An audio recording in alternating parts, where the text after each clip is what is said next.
Bonsoir à tous, ravi de vous retrouver sur La Première. Voici les titres de l'actualité de ce mercredi 12 juin. 400 policiers et gendarmes seront sollicités demain pour le relais de la flamme tout autour de Tahiti. Ce matin, une répétition générale était organisée au camp militaire d'Aroé. La flamme olympique passera dans 11 communes de Tahiti et en premier lieu, bien sûr, à Teahupo'o. Parallèlement aux préparatifs, un conseil des ministres délocalisé se tenait à Vaira'o aujourd'hui. Nous en parlerons avec Roniu Tupana, la maire déléguée de Teahupo'o, et notre invité ce soir. Toujours à Tayarapu Ouest, à Toahutu, coup de projecteur ce soir sur un jeune aquaculteur contraint de mettre la clé sous la porte après plusieurs coups durs. Il regrette le manque d'aide du pays. Enfin, nous ferons le point sur les élections législatives anticipées prévues les 29 juin et 6 juillet prochains. Une véritable course contre la montre est enclenchée pour les autorités.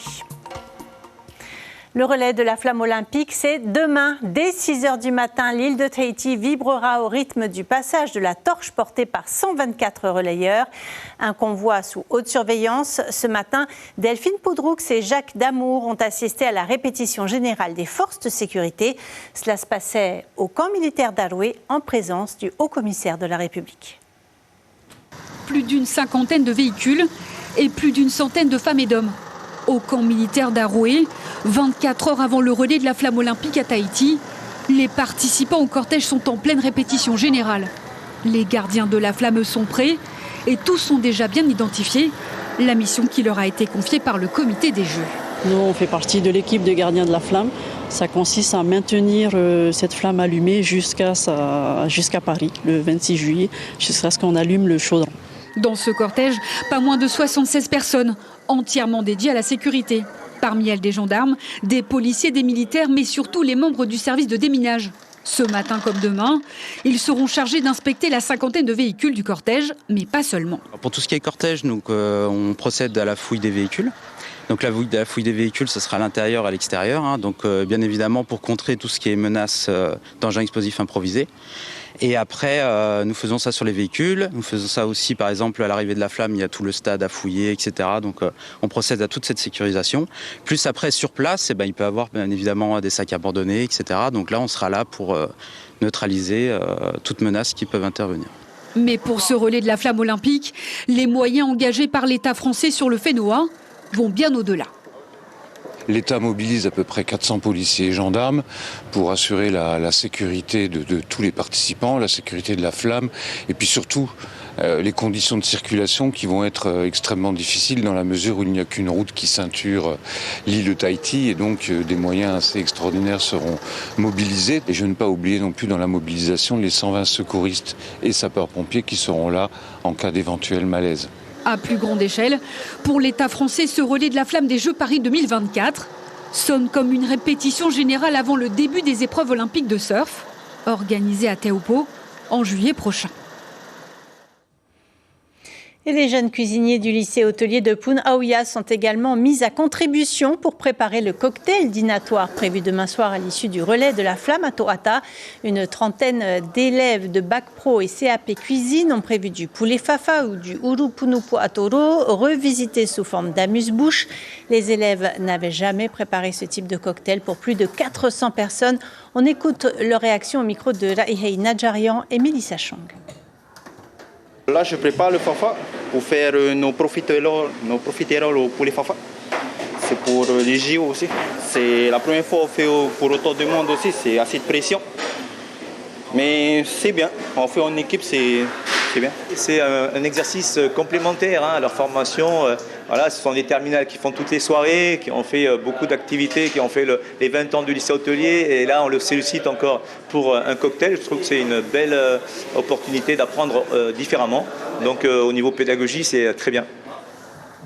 La flamme olympique débutera son parcours au PK0. Le monde aura les yeux braqués sur Teahupo'o, Vaira'o et Toahutu. À Tayarapu Ouest, c'est l'effervescence. Les équipes communales sont mobilisées depuis les premières lueurs du jour pour préparer ce grand moment. Pour l'occasion, un conseil des ministres délocalisé était organisé ce matin à Vaira'o. Mélodie Uhilamua-Fassione, Patrick Tinsing. La fête se prépare à Teahupo'o. Parmi les touristes, les scolaires de sortie, les équipes de la commune sont à pied d'œuvre pour le nettoyage du parcours et la décoration des différents points de relais de la flamme olympique. Pour nous, demain c'est un jour spécial, du coup, pour que les fleurs ça soit joli un peu partout. On est toutes contentes, quoi. Ça fait beaucoup de travail, mais on y met tout de notre cœur pour le faire. Une journée marathon pour la maire de Teahupo'o qui doit superviser chaque étape avant le lancement du parcours de la flamme demain matin. Il y a ici la passerelle, il y a le nettoyage là, de la route, là, c'est au Pégazero, ici. Et puis après, voilà, il y a les barrières que nous allons mettre devant chaque servitude. À partir vraiment de 6 heures, il n'y aura plus de passage de véhicules. Une demi-heure plus tôt, elle était avec les maires de Vairao et To'ahutu au Conseil des ministres délocalisé à Taiarapu Ouest pour l'occasion. Une première pour ces 3 communes associées. C'est important parce qu'on les a là en face. Et on peut dire tout ce qu'on veut, tout ce qu'on pense, voilà. Et puis on peut tout jouer. Là. On est plus à l'aise aussi de développer aussi nos projets que d'être devant des personnes qu'on ne connaît pas vraiment. Voilà. Depuis le fond de l'avenue Puana-Europa, on ne voit pas Taiarapu Ouest, on ne voit pas ces montagnes, ces vallées, ces habitants. Donc pour nous c'est important de venir. Ils ont recensé l'ensemble des projets qui sont en cours, des projets à venir, des demandes parfois de la population qui a des soucis au quotidien. Donc tout ça nous a été exposé ce matin. La flamme partira du PK0 demain à 6h30 et traversera 10 communes avant de finir son parcours sur la place To'ata pour l'allumage du chaudron à 18h30. Et bonsoir Renew Tupana, vous êtes maire délégué de Teahupo'o, on vous a vu dans le sujet, J-1 avant ce fameux relais de la flamme. Alors comment ça va se passer demain matin? Qu'est-ce qui est prévu? Alors Yorana à tous et merci pour l'invitation. Alors pour demain, on peut dire que nous sommes prêts. Teahupo'o est prêt, la commune de Taiarapu Ouest est prête. Donc pour demain, le haut-commissaire a pris déjà l'arrêté de vraiment fermer la route. Donc, c'est vraiment à partir de la mairie de Teahupo'o jusqu'au PK0. Donc, ça sera à partir de 6 heures jusqu'à 8 heures. Quelles sont les animations, les temps forts un petit peu de ce moment qui va ouvrir ce relais de la flamme? Alors, le fait déjà d'avoir la flamme qui va commencer par de chez nous, donc au Wharemahora. Donc la flamme va arriver par la passe de Hawaii. Donc c'est un peu normal, voilà. Donc ensuite arriver à la pointe de Wharemahora où il y aura des orero, des chants tarawa et puis ensuite commence le début du relais. Dans la tradition, est-ce qu'il y a un relayeur, un porteur de flammes dont vous êtes particulièrement fier? Oui, tout à fait. Mais c'est un relayeur de Teahupo'o qui est natif de Teahupo'o, qui a vécu toutes les compétitions de surf depuis 1997, qui a vécu toutes les inondations, toutes les fortes houles, qui connaît bien la commune de Teahupo'o. Donc, c'est vraiment Alexis Taupua. Et nous avons aussi un deuxième qui est Maoni Koshu. Alors, les enfants de la commune pourront assister au passage de la flamme. Oui, exactement. Donc, voilà, tout le monde sera sur le bord de route. Donc, on invite tout le monde à venir au bord de route. Et puis, voilà. Le Conseil des ministres de Taiarapu Ouest était organisé à la mairie de Vairao. Quels sont les sujets que vous avez abordés? Nous avons abordé plusieurs sujets. Donc, nous avons eu quand même plusieurs doléances de chaque commune, parce que nous sommes quand même 3 communes associées, To'ahutu, Vairao et Teahupo'o. Les problèmes d'eau notamment? La potabilisation de l'eau, ça fait partie de vos préoccupations? Oui, donc sur le domaine rose, ça y est, l'eau est potable jusqu'au PK0. Et puis, bon, ce côté-là, ça va. Et puis, c'est ce qui a été demandé, c'est ce qui a été demandé. Et puis, bon, voilà, c'est une obligation venant de l'État. La marina aussi, que vous souhaitez... Oui, nous avons demandé aussi, ensuite, après les JO, la rétrocession de la marina à la commune. Vous avez été entendu? Nous avons été entendus et nous avons aussi demandé de l'aide par rapport à la surveillance de notre Rahui. Nous avons demandé aussi la rénovation de notre salon omnisport de Teahupo'o ainsi que le terrain de football. Donc, on a eu plusieurs projet que nous avons demandé au pays. Avec la Shiseido Tahiti Pro, vous avez pu un petit peu faire une répétition générale. Est-ce que tout est prêt pour les JO? Oui, on peut dire que tout est prêt pour les JO. Voilà. Alors, juste un mot pour finir sur les élections législatives anticipées. Est-ce que cela vient un peu perturber justement cette organisation que vous avez mise en place? Non, pas du tout. Pas du tout. Après, il faut juste savoir que chaque étape, voilà. Un jour après l'autre. Voilà, un jour après l'autre. Viendra le moment pour les élections et puis voilà. Et viendra le moment des JO. C'est la flamme, ensuite les JO et puis après, voilà, les élections. Merci beaucoup, Roniou Tupana, d'avoir accepté notre invitation ce soir. Demain, toutes nos équipes seront mobilisées pour vous faire vivre le parcours de la flamme olympique autour de Tahiti. Vous pourrez reconnaître notre truck en tête de convoi. Il proposera une animation musicale sur tout le trajet du PK0 à Toata. Notre animateur Mikey sera à bord ainsi qu'une invitée d'honneur, Miss Tahiti 2023, Rava Heresiu, également porteuse de la flamme. 3 éditions spéciales rythmeront la journée sur nos antennes radio et télé à 6h15, 11h30 et 16h15. Vous vivrez en direct ce grand moment avec Maruki Duri, Heyata Buluk et Vito Tapo. Nos équipes du web seront aussi mobilisées pour vous faire vivre les coulisses de l'événement. Ils étaient les pionniers de l'élevage de crevettes bleues en lagon avec les premières cages flottantes posées en 2011 à Toahutu.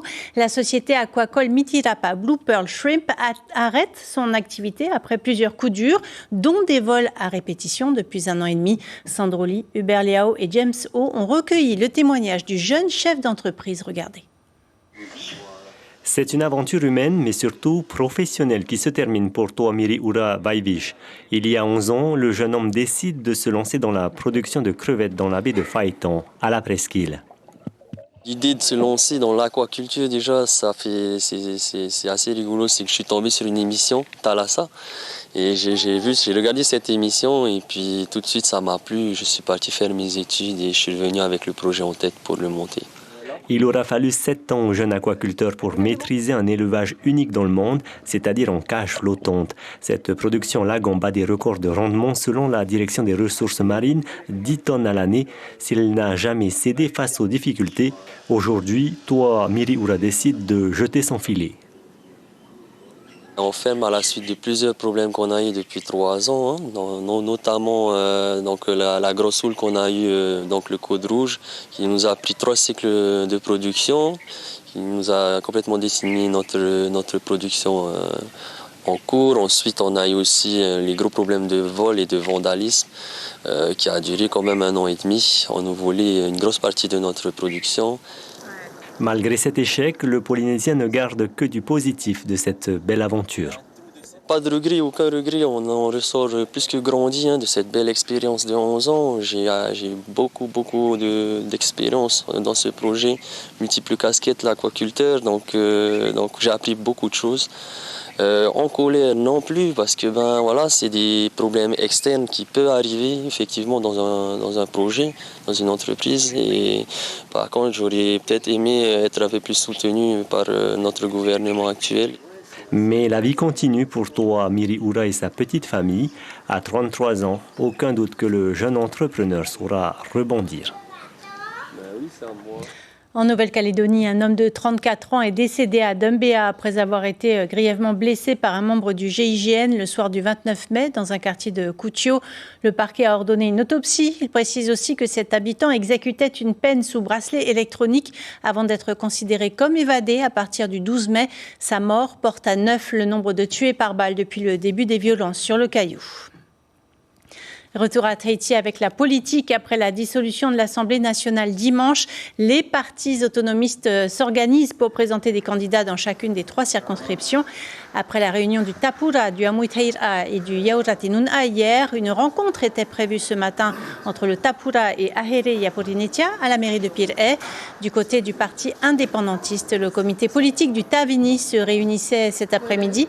Quant à Éric Minardi, député européen sortant, représentant du Rassemblement national en Polynésie, il annonce retirer son soutien à Ahere Yaporinetia suite à la décision de Nicole Sanker d'accepter une union avec le Tapura et le Amuitaira qui ont appelé à voter Emmanuel Macron à l'élection européenne. Seules les personnes inscrites sur les listes électorales avant le 10 juin 2024 pourront voter. Quelques exceptions tout de même, ceux qui recouvrent leurs droits civils, ceux qui ont déménagé ou ceux qui fêtent leurs 18 ans après le 10 juin. Ceux-là auront jusqu'au 19 juin pour s'inscrire. Des élections anticipées à organiser en 3 semaines, un véritable défi pour les autorités. On voit cela avec Nicolas Suir et Heidi Yenko. Tous ceux inscrits avant le 10 juin sur les listes électorales peuvent voter pour les élections législatives dont le premier tour sera le 29 en Polynésie française. Pour les autres, ce ne sera pas possible à quelques exceptions près. À l'exception des personnes qui auront eu 18 ans entre la parution du décret et le jour du vote, ou des personnes qui viendraient juste d'aménager sur le territoire, ou des personnes qui auraient recouvré leurs droits politiques après une condamnation. Et eux, ils ont jusqu'à quand pour faire leur démarche ? Jusqu'à 10 jours avant le vote, c'est-à-dire le 19 juin. À la mairie de Punaouia, 3 agents attendent ceux qui souhaitent récupérer leur nouvelle carte d'électeur. Il nous reste 6000 et des poussières cartes que nous devons donner à nos administrés. Mais c'est pas obligé de toute façon de récupérer sa carte. Non, la carte d'identité prévaut pour les élections aussi. Mais ça sert à quoi du coup la carte d'électeur ? C'est pour vite rechercher le bureau. 10 agents techniques sont à pied d'œuvre. Ils s'activent pour remettre en place les 24 bureaux de vote de la municipalité. Très rapide, ils les avaient démontés un peu trop tôt. On a les fêtes des écoles, on a le passage de la flamme demain, on a les festivités de l'Orange aussi en juillet. Et du coup, il a fallu anticiper tous ces événements. Et dès le soir des élections, on a commencé à procéder au démontage des bureaux de vote. Et la surprise générale, dimanche matin, on avait compris qu'il fallait les remonter. Le Haut Commissariat est en train de recruter 180 personnes dédiées à la mise sous pli. Mais le plus délicat sera de caler tous les plans de vol pour acheminer en temps et en heure les bulletins dans toute la Polynésie française afin que les 212 000 électeurs polynésiens puissent retourner aux urnes samedi 29 juin. Et notez que cette élection coûte 75 millions de francs à l'État. En bref, notez que le haut-commissaire de la République en Polynésie française, Eric Spitz, est promu au grade de commandeur dans l'Ordre national du mérite. Une décision par décret du président de la République en date du 7 juin. Un Terefa'ati particulier était organisé à l'initiative de l'ADI sur l'atoll de Ho, au Tuamotu, hier. L'association pour le droit à l'initiative économique voulait provoquer des rencontres entre porteurs de projets, futurs entrepreneurs et consommateurs dans le but de favoriser les échanges économiques locaux. Au départ de l'ancienne mairie, une cinquantaine de participants se sont rassemblés pour un petit briefing avant d'embarquer à bord du bus communal. Parmi les entrepreneurs qui ont ouvert leurs portes, une vendeuse de Niau, un producteur de vanille, une graveuse sur nacre, plusieurs artisans, un pêcheur ou des snacks. Écoutez une participante et le responsable de l'ADI, il répond à Mathieu Allo. Je suis là depuis très peu de temps et puis le fait d'avoir vu plusieurs projets, parce que moi aussi j'ai un projet là, bientôt, ça me donne de bonnes idées et puis faire connaissance aussi. Et j'ai acheté plein de trucs aussi. Comme quoi, il y a ce qu'il faut à faire ici à Ho. On sait que l'emploi salarié est rare et que les gens doivent se débrouiller par eux-mêmes, créer leur propre emploi, souvent pour avoir du travail. Et donc c'est ce que nous voyons beaucoup dans les îles de Polynésie. Et donc nous sommes là, nous en tant qu'association, d'aide à ces personnes qui veulent se lancer, de leur apporter du financement, un accompagnement, des conseils et surtout de la confiance et de les rassurer.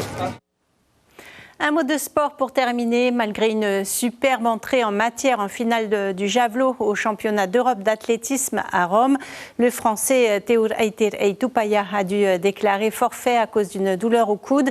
Mais l'athlète tahitien n'a pas voulu prendre de risques. Son objectif cette année étant Paris 2024.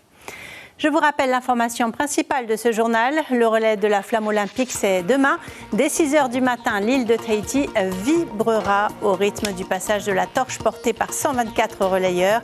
400 policiers et gendarmes, mais aussi 120 secouristes et sapeurs-pompiers seront sollicités pour assurer la sécurité et la circulation.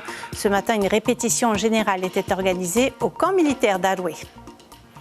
Au programme de votre soirée sur la première, ne manquez pas l'émission Vevo sur les préparatifs de l'épreuve de surf à Terre Haut sur Vahini Fierro et l'avenir de nos jeunes dans la discipline. Marouki Duri et ses 4 invités vous donnent rendez-vous juste après ce journal. Ensuite, vous pourrez voir l'émission Thalassa. On arrive au terme de cette édition. Demain, ne manquez pas le parcours de la flamme olympique sur nos antennes dès 6h15 sur Polynésie, la première radio, télé et internet. On se quitte sur les images de la houle à Terre Haut hier. Des vagues de plus de 3,50 m avec une orientation de sud-sud-ouest et du Mara'amu. Lors de cette session, Matt Heidrolé a évité de justesse le capitaine de l'équipe de France de surf, Joanne Dourou. Rien de grave, heureusement. Belle soirée sur la première.